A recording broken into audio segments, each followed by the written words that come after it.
안녕하세요. 815 모니터. 오늘도 특별한 분을 모시고 재밌는 이야기를 좀 나눠보겠습니다. 한국 블록체인 협회에서 자율규제위원장으로 활동하고 계시는 전하진 위원장님이신데요. 이전 국회의원으로도 활동을 하셨었죠. 네. 예, 위원장이 더 좀 좋으신가요? 네, 뭐 지금이야 그렇죠. 네, 하여튼 반갑습니다. 네, 뵙게 돼서. 반갑습니다. 네.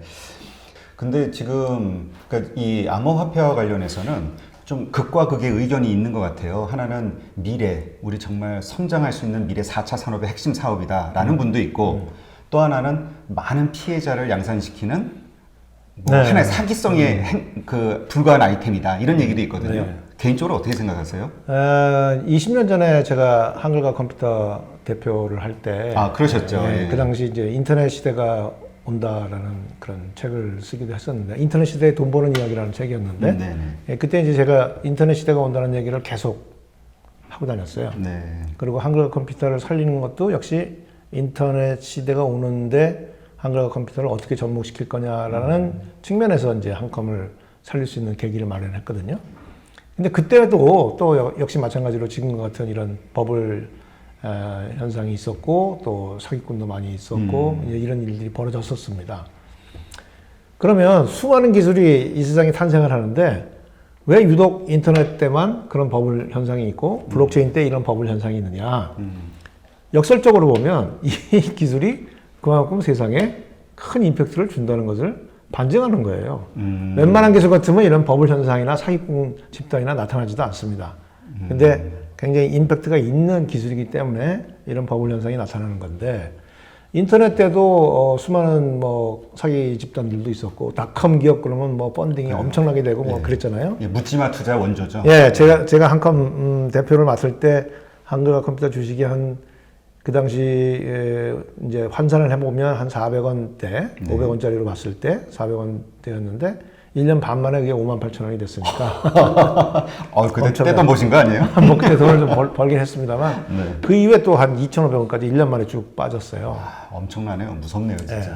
그래서 이제 그 경험이 있기 때문에 블록체인도 역시 마찬가지로 지금 막 출렁거리고 있는데 이것은 아주 지극히 자연스러운 현상이다라고 봅니다. 물론 이 과정에서 수많은 사람들이 손해도 보고 이익도 보고 하겠지만 그것은 진짜 그 격동기에 본인들의 어떤 선택의 결과인 것이지 이 전체적인 현상 자체는 크나큰 변화의 흐름 자체는 거스를 수 없는 변화다. 저는 그렇게 이해를 하고 있어요. 네. 그러니까 사실 우리 인터넷 버블닷컴 닷컴 버블이 있었을 때에도 묻지마 투자했던 사람들은 그렇죠. 손해를 봤지만 예. 뭔가를 알고 공부해서 찝은 사람들은 엄청난 돈을 벌었잖아요. 뭐 장기적으로 봤을 때는 장기적으로 이렇게 봤을 때 네이버가 사실은 1999년도에 창업을 했었는데 그 당시 이해진 지금 뭐 이사장인가요? 오너 창업자가 의장. 당시 SDS 삼성 데이터 시스템 대리였다고 제가 알고 있어요. 대리 출신인데 그때 창업을 해서 지금 한 20년 만에 뭐 수십 조의 회사가 됐잖아요. 그러니까 그 기회를 잘 선택했던 분들은 지금 넥슨도 마찬가지고 뭐죠? 그 게임 회사 넥슨 말고 갑자기 생각이 안 나네. 예, 그 있죠. 하여튼 김택진 대표가 하는 또 김정은 NC소프트. NC소프트, 뭐 김택진 넥슨 뭐 이런 여러 회사들이 다 지금으로 보자면 거의 뭐 준재벌급의 회사들이 거의 됐는데, 재벌이죠. 근데 그 회사들이 20년 전만 해도 아무것도 없었던 회사들이었다는 거죠. 그 격동의 시기에 만들어진 회사들이에요. 그러게요. 2000년도에 저도 그 네이버 주식 살 기회가 있었는데 우습다고 안 샀거든요. 이런. 예, 그러니까 참 알 수 없는 거죠. 근데 지금 한국에서 그러면 어쨌든 이 암호화폐 이 분야가 블록체인이 성장하기 위해서는 어떤 규제가 지금 한국에서 없어져야 된다고 생각하세요? 아니, 없어지는 게 아니고 예. 규제 자체가 지금 쉽게 말하면 없다시피 해요. 아예 규제가 없는 건가요? 이제? 만들어야 된다는 있는 것도 얘기예요? 아니고 없는 것도 아니고 애매한 상태. 그래서 예를 들어서 뭐 땅이 이렇게 넓은 땅이 있는데 이게 주차장인지 운동장인지 헷갈려 하고 있어요, 사람들이. 근데 차를 갖다 막 댔어요. 근데 지금 주차 라인이 그어지지 않아서 되게 혼란스러운 상태. 거래소를 하지 말라는 얘기도 아닌데 또 거래소에는 현금 거래를 할 수가 없는 상태고, 그러니까 이건 뭐 막지도 않고 그렇다고 열어주는 것도 아니고 굉장히 애매한 상태에서 지금 한 1년, 2년이 지금 흘러가고 있는 이런 상황이라고 보시면 됩니다. 그러니까 훨씬 더 위험한 거죠.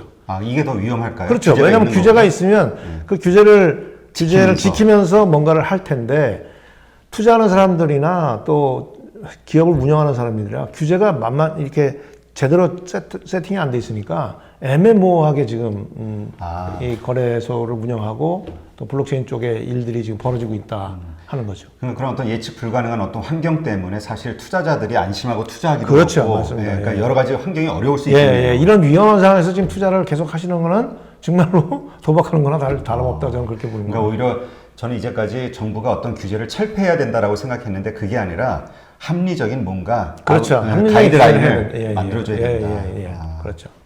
근데 어쨌건 그 좀 어두운 부분의 이야기를 들어보면 뭐 다단계 암호화폐가 됐든 뭐 이러저러한 암호화폐들로 인해서 피해를 본 특히 나이 드신 분들이 이렇게 많이 피해를 보더라고요. 퇴직금 같은 거 뭐 이런 어떤 다단계가 선택하기에는 아주 좋은 아이템입니다. 왜냐하면 이제 나이 드신 분들이 주식이라고 이거를 주식처럼 암호화폐가 계속 오르락내리락하고 또 그래프도 보여주고 그리고 가격이 올랐습니다 내렸습니다 하는데 사실은 주식하고는 전혀 다른 구조에 있어요. 이게 어떻게 보면 그 수요가 그렇게 대량으로 있는 게 아니기 때문에 시장 가격이라는 것이 아주 극소수에 의해서 막 결정될 수 있는 가능성이 너무나 높은 그런 코인들이 많다 이거죠. 그럼 조금만 소위 말하는 펌핑을 하게 되면 가격이 훅 올라갈 수도 있거든요. 맞아요. 그럼 가격을 아주 적절하게 이렇게 올려가면서 이 코인은 되게 좋은 거다 이렇게 얘기할 수도 있는 것이고 그렇죠. 굉장히 그 사기를 칠 수 있는 여러 가지의 조건들을 갖추고 있어요. 그런데 이제 그것을 잘 모르는 분들이 봤을 때는 뭐 오늘 봤는데 그 다음날 보니까 주가가 아니고 코인 가격이 올라갔다 뭐 이렇게 보니까 이게 마치 올라갈 것처럼 보이는데 사실은 그 내재 가치라는 주식이라고 그러면 이제 기업의 내재 가치를 보지 않습니까? 근데 이건 지금 내재 가치도 사실은 애매모호한 이런 상황에서 그냥 단순하게 코인의 가격의 등락만 가지고 배팅을 해서 거기서 이익을 본다는 것은 뭐 저는 사실 그 뭐 굉장히 위험한 도박이라고 저는 생각을 합니다. 근데 지금 또 최근 한 2달 전부터인가요? 갑자기 또 이렇게 확 오르기 시작해서 비트코인이나 뭐 거의 2배 이상 상승이 됐잖아요. 근데 또 보면은 뭐 페이스북에서 리브란가 뭐 거기다 암호화폐 발행을 하고 뭐 JP 모건에서도 하고 삼성에서도 넣고 뭐 이러저러한 것들 때문에 사실 저도 이게 과연 될까라고 생각을 했는데 이런 메이저 기업들이 선택하면서 이게 정말 뭔가 되는 거 아닌가 이런 생각도 들거든요. 뭐 반드시 됩니다. 그러니까 무슨 얘기냐면 암호화폐가 된다는 게 아니고 우리 일상에 블록체인 기술이 스며들 것이라는 것은 분명하다. 이거 말씀드리고 싶고요. 그러면 그게 뭐냐? 인터넷 시대가 우리한테 제공했던 가장 중요한 기술은 뭐냐면 데이터를 국경 없이 막 날아다닐 수 있게 해주는 것이 이게 인터넷의 가장 큰 베네핏이었다고 볼 수 있어요. 그래서 우리는 정보를 모을 수 있었고 정보를 쉽게 교환할 수 있었고 그래서 집단의 어떤 그 정보의 교환을 통해서 우리가 미처 생각하지 못했던 수많은 가치들을 탄생시킬 수 있었어요. 그럼 블록체인이 우리한테 주는 가장 큰 핵심은 뭐냐? 정보가 아닌 가치. 그게 돈일 수도 있고, 그게 증서일 수도 있고, 가치가 이제 국경을 마구 넘나들 수 있게 해준다는 겁니다. 블록체인이라는 기술이. 이미 비트코인이라는 눈에 보이지 않는 그 비트코인이라는 가치가 전 세계를 넘나들면서 제가 비트코인 하나 보내면 1,000만 원에 상당한 가치가 넘어간 거예요. 그러니까 인터넷이, 그러니까 정보라는 것은 우리가 보낸다는 것은 이게 원본을 보내는 것이 아니고 복사본을 보내는 거거든요. 어딘가에서 원본이 있다라고 확인할 수가 없는데 블록체인은 내 주머니에서 우리 임 대표한테 갔다 하는 얘기는 나한테 없어지고 임 대표 주머니로 들어갔다는 얘기예요. 그러니까 원본이 갔다는 얘기입니다. 그 원본이 갈 수 있게끔 기술적으로 증명한 것이 블록체인이라고 볼 수 있고 그것을 제일 먼저 이제 상용화했다고 해야 되나? 그것이 비트코인인 것이고 그래서 비트코인은 블록체인의 전체가 아니에요. 그냥 라이트 형제가 사람을 태우고 비행기를 띄었어요. 하늘로 사람이 비행기를 타고 날아갔어요. 네. 그래서 이제 이제 사람도 날아갈 수 있다. 날아갈 수 있는 그런 뭔가의 발명품이 생겼다. 그게 비행기였단 말이죠. 그 이후에 오랜 시간이 흐르면서 이제는 수백 명이 타고 날아가는 비행기를 만들었듯이 비트코인이 원본을 나한테서 상대방에게 보낼 수 있구나 하는 것을 증명하고 난 그 이후에 이제 많은 기술들이 발달하면서 인터넷상에서도 원본을 서로 주고받을 수 있는 그래서 그 가치를 주고받을 수 있는 세상이 빠르게 오고 있다는 겁니다. 이거는 어마어마한 변신이에요. 한 예를 들어서 하루에 우리 전 세계에서 외환을 거래하는 그 거래액이 얼마쯤 되는지 아세요? 잘 모르겠는데. 5천조입니다. 하루에. 하루에요? 예, 하루에 거래되는 거래액이 5천조예요. 그러면 그 5천조라는 돈이 국경을 넘나들기 위해서 외환 거래입니까? 국경을 넘나들기 위해서는 우리가 뭘 해야 됩니까? 환차를 네, 그렇죠. 환차를 우리가 감당해야 되고 또 송금 수수료를 감당해야 됩니다.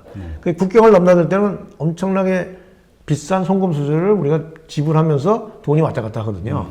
그게 예를 들어서 1%만 해도 얼마예요? 그렇죠. 50조입니다. 그 돈이 어디로 들어갑니까? 다 금융기관 쪽으로 들어가는 돈이에요. 근데 지금 비트코인은 1,000만 원을 보내더라도 거의 수수료 없이 돈을 보낼 수가 있는 거죠. 그러면 그 하루에 우리가 거래되고 있는 5천조가 점점 P2P, 개인과 개인 간의 거래로 전환이 되겠죠. 누가 10%씩 이자 내면서 송금 수수료 내면서 보내고 싶겠어요? 내가 100만 원 벌어가지고 어렵게 100만 원 벌어서 자기 필리핀에 있는 부모님한테 돈을 보냈는데 10%를 은행에서 뗀다 그러면 얼마나 아깝겠어요. 근데 옆에서 스마트폰으로 100만 원을 딱 보낼 수 있다 그러면 당연히 그걸 하지 않겠어요? 설사 불법이라도 아마 그렇게 할 겁니다. 그죠? 그렇죠. 그러니까 그 비용들이 점점 이제 개인들한테로 다시 돌아가게 되는 거예요. 그러니까 금융기관이 걱정을 하는 것이고 정부가 걱정을 하는 거죠. 야, 그렇죠. 이게 잘 되면 우리는 그럼 뭐 먹고 사냐. 세금도 예, 세금도 그렇고 이런 걱정을 이제 하게 되기 때문에 여기에 대해서 자꾸 위험하다고 얘기하는데 그것은 그 사람들이 위험한 거지 개인들한테 위험한 게 아닙니다. 근데 그러한 게 된다고 하면 사실은 이 암호화폐, 비트코인 같은 것들이 기축통화의 역할을 하는 거잖아요. 글로벌 기축통화의 역할을. 그러면 달러 패권을 가지고 있는 미국이 네. 이걸 용인하겠는가? 네네. 가장 부정적으로 생각하시는 분들의 의견이거든요. 저는 조금 이제 다른 각도에서 접근을 하고 있는데요.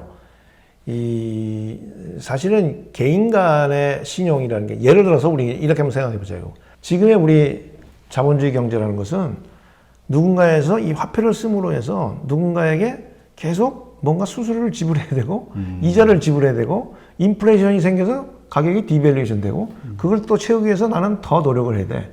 이것이 양적인 팽창을 만들어 왔어요. 그런데 이제 우리가 똑똑해졌어. 야, 쟤가 말이야 돈이라는 걸 빌려주더니 자꾸 이자를 뜯어가는데 우리 바둑알 같은 거 갖고 하면 안 될까? 우리끼리 하는데 뭐 어때? 그래서 바둑알로 바꿨습니다. 바둑알로 이제 게임을 해. 여전히 게임은 재밌어. 오고 가는 바둑알 속에. 에? 재밌는데 결국 바둑알을 쓰다 보니까 일단 수수료가 안 빠져. 그러니까 판돈이 안 줄어. 그죠? 판돈이 안 주고 나중에 내가 다 땄어. 그럼 내가 닭 한 마리 쌀 다 가져와서 내가 딴 데 가서 팔면 돼. 그러니까 현금과 바둑알의 차이는 이 현금을 쓸 때마다 우리는 뭔가 비용을 계속 지불해야 된다는 거거든요. 그러면 자, 이 암호화폐라는 게 예. 어느 소집단한테 그런 바둑알과 같은 역할을 하게 만들 수 있다고 저는 봐요. 그게 되면 수도 없이 많은 작은 하나의 경제 공동체가 생길 수 있습니다. 지금 우리가 지역화폐를 막 하려고 하는데 지역화폐도 커. 100명, 네. 1000명이 모여서 자기들끼리 서로 주고받을 수 있는 것들은 서로 착 모아가지고 작은 경제 공동체를 만들어요. 그러면 지금 여기에서 미국이 기축통화로서의 어떤 가능성, 그 힘, 이걸 놓고 싶지 않겠죠. 예. 근데 이제 큰 기축통화로서의 역할을 한다고 하더라도 작은 분야에서, 작은 부분에서는 그 어떤 통화의 좀 독립적인, 통화의 영향을 좀 덜 받는 이런 형태의 삶을 암호화폐가 구성해 주지 않을까. 이런 생각을 좀 제가 그러니까 하고 싶어요. 우리는 이제 그러니까 뭐라 그럴까요? 이제 흑백 논리로 암호화폐 비트코인이 활성화가 되면 미국의 달러는 패권을 잃을 것이다. 기축통화 역할을 잃을 것이다인데 그게 아니라 그거는 유지가 되면서도 암호화폐는 계속 활용이 될 활용해야 될 것이다. 거다. 왜냐하면 또 그리고 암호화폐가 활성화된다고 해서 기축 통화를 미국이 놓지는 않을 것 같아요. 그리고 어차피 이게 암호화폐가 활성화돼도 마지막 기축 통화의 역할은 결국 달러 패깅된 뭔가 코인이 할 확률이 높고 대신에 자체적인 자치적인 공동체를 활성화하는데 바둑알의 역할처럼 얘도 그런 역할을 하지 않을까라는 생각을 좀 해보고 있는 겁니다. 예.